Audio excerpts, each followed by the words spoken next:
Now with this section, we're going to factor trinomials. Trinomials just means it has three terms, and they're typically of the form x squared plus bx plus c. We're only going to concentrate where the coefficient of the x squared is a 1, which means there's just going to be a plain old x squared, no number in front. The 1 is understood. Now the way these result, or where this comes from, it comes from a product of two binomials. So we're going to use this example to demonstrate what that means. We're going to use the full method. Now for full method, it's first, outer, inner, last. And so let's do that. These are the first in each parentheses, so when you multiply those, you get x squared. Now if you look at it as one big old problem, these are on the outer edges, and x times 3 is 3x, and that's our outers. Now if you look at it as one big old item, then the 2 and the x are on the inside, and that's our inners. And you multiply those, 2 times x, you get 2x. And then if you look at each parentheses, the 2 is at the last, and the 3 is at the last of its respective parentheses. And 2 times 3 is 6. The full method is nothing more than the shiver property twice. X times x, x times 3, 2 times x, 2 times 3. Then we have like terms. The 3x and 2x are like terms, so we're going to add those together. Keep the x squared, add 3x plus 2x, and get 5x, and then bring over the plus 6. Now, if you take a look at this, the x squared comes from the first, the 6 comes from the last, the 5x comes from the outers and inners. What we're going to do when it comes to factoring, we're going to go the full method backwards.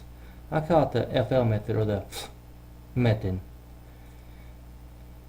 I like the method because it can be used for several ways to factor trinomials of this form. Or in other words, I'm going to use the method when I see squares. After I do the GCF and I see squares, I'm going to do the first and last method.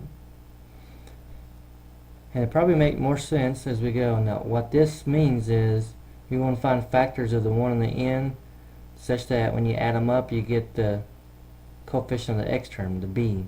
Like for this example, if you were to factor this, factor means we're going to be given this and we're going to go there. And if you take a look, 2 and 3 is how x plus 2 and x plus 3 is how it's going to factor. The 2 and the 3 tells you what numbers to use. The reason why 2 times 3 is 6, but also 2 plus 3 is 5. And that's a strategy we're going to use as we factor these problems. And so let's factor x squared plus 4x plus 3. First thing we look for is a GCF. Is there a GCF to all three terms? No, there isn't. The next thing we see is a square. As soon as I see that square, I'm drawing two sets of parentheses. And then I'm going to go immediately to the first and the last. And these right here are the first, and these right here are the last. And we're just going to think full method backwards. What times what is x squared? And you'll say x times x. And then we're going to think what times what is 3, such that when we add them we get a 4. Now if you want to, you can come to the side somewheres and list the factors of 3. In fact, it's a positive 3. So we have 1 and 3. We actually also have a negative 1 and a negative 3. But since this is a positive, and we don't have any negatives in the problem, we're not going to worry about this one. The only way it could possibly factor is plus 1 and plus 3. Now the reason why we know it's going to work is because when we add those two together, we get plus 4. Now another way is to check it by using the full method. And I'm going to do this once. X times x is x squared. X times 3 is 3x. 1 times x is 1x. 1 times 3 is 3. Combine your like terms, and it checks out. So there's our answer. Here's the process again for this example. Don't see a GCF, I see a squared term. Drawing two sets of parentheses. Then the first and the last. What times what is x squared? And then what times what is 8? That adds up to 6. Once again, if you need to, you can list all those factors of 8. 1 and 8, 2 and 4. Which of those gives you 6? The 2 and 4 do. What times what's a positive 8? At the same time when you add them, you get a positive 6. A plus 2 and a plus 4. If you check it, x squared plus 4x plus 2x plus 8. Combine like terms, x squared plus 6x plus 8. Notice, we don't use the 6 when we're looking for the numbers. We think about it, but we don't use it. We always use the first and the last. The 6x appears when we pull it out. So always use the first and the last. Let's look at this next example. X squared minus 2x minus 15. On this one, got some negative numbers, so be aware. No GCF. Square term. Draw two sets of parentheses. What times what is x squared? What times what is 15? Now I'm going to come down here and we're going to look at negative 15 because it's actually a negative 15. We're going to list all the factors of negative 15. And those factors are, now we can't say more than 15. One of them must be negative. So that means we got 2 to consider there. And then 3 and 5, but once again, one of those has to be a negative because what times what's a negative? A positive and a negative. Now we're trying to find the one that gives us negative 2. Now the only one that does, the only combination is 3 and negative 5. Plus 3 minus 5. It does not matter which order you write them in. X minus 5x plus 3, x plus 3x minus 5. Fill it out. X times x is x squared. X times negative 5 is negative 5x. 3 times x is 3x. Negative 5x plus 3x does give us the negative 2x. And plus 3 times negative 5 is negative 15. So this next one, x squared plus 7x minus 18. No GCF. Squares. Two parentheses. What times what is x squared? What times what's a negative 18 that adds up to 7. If I was to think about in my head, 1, 18, that won't work. 2 and 9. 2 and 9 are 7 away. So let's use those. We know since it's a negative 18, one's got to be a positive, one's got to be a negative. We need a positive 7 when we add them. So when you add 2 and 9, one of those that has to be a positive, one has to be a negative. Since 7 is positive, we need a bigger one to be a positive. If you want to check it, let's check it. X times x is x squared. X times 9 is plus 9x. Negative 2 times x is negative 2x. Negative 2 times 9 is negative 18. Combine your like terms. Checks out. There's our answer. This is just a check. Now let's look at this one. X squared plus 4x plus 5. No GCF. Square terms. Draw two of those. What times what is x squared? X and x. Now I'm going to go down here and we're going to list the factors of plus 5. The only factors we can try are 1 and 5. Since that's a positive, and since the 5 is a positive, either they can both be positive or both be negative. And nothing else we can try. When we add those, we get a positive 6. When we add those, we get a negative 6. We cannot get a positive 4.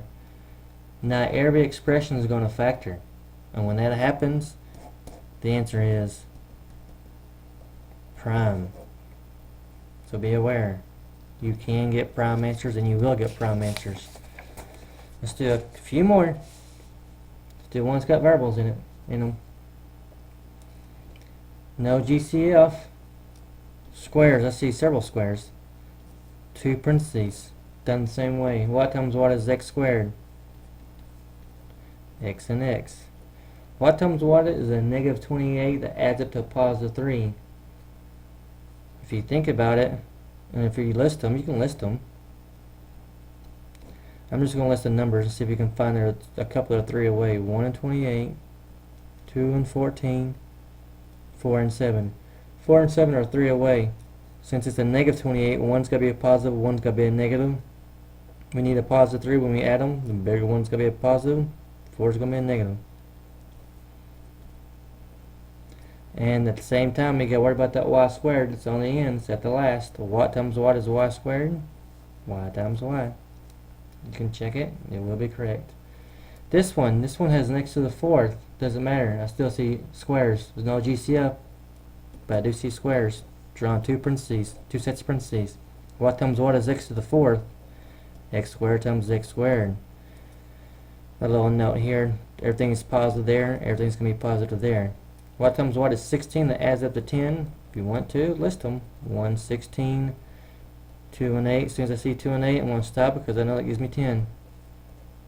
Now some people are wondering where did that x squared come from. Well, let's check it. X squared times x squared is x to the fourth. X squared times 8 is positive 8x squared. 2 times x squared, positive 2x squared. 2 times 8 is positive 16. Combine your like terms in the middle, and that's where the 10x squared results. This is the answer. And this last example is a very, very, very important example. This is like I've mentioned this before. Always take out the GCF first, if possible. And on this problem, it's possible. All three of those terms are divisible by 4 and by an x. In other words, the GCF of the numbers is 4, and of the variables, it's x. So our first step is to divide out that 4x. Now I'm going to do everything step by step, which means I'm going to take each term in the expression and we're going to divide by 4x. And whatever results, so be it. Those 4's cancel. The x cancels one of those x's, leaving x squared. 4 goes in 12 3 times. The x cancels one of those, which leaves 3x. Those x's cancel. 4 goes in 8 2 times, leaving a 2. Now some people might think that we're finished, but we're not. Reason being is I see squares. Anytime I see squares, I'm thinking, will it factor? Before I go any further, I'm going to think about this 2. What times what is 2 that adds up to 3? Well, the only thing we can try is 1 times 2. 1 times 2 is 2. 1 plus 2 is 3. That tells me that that factors further. Squares means you draw 2 parentheses.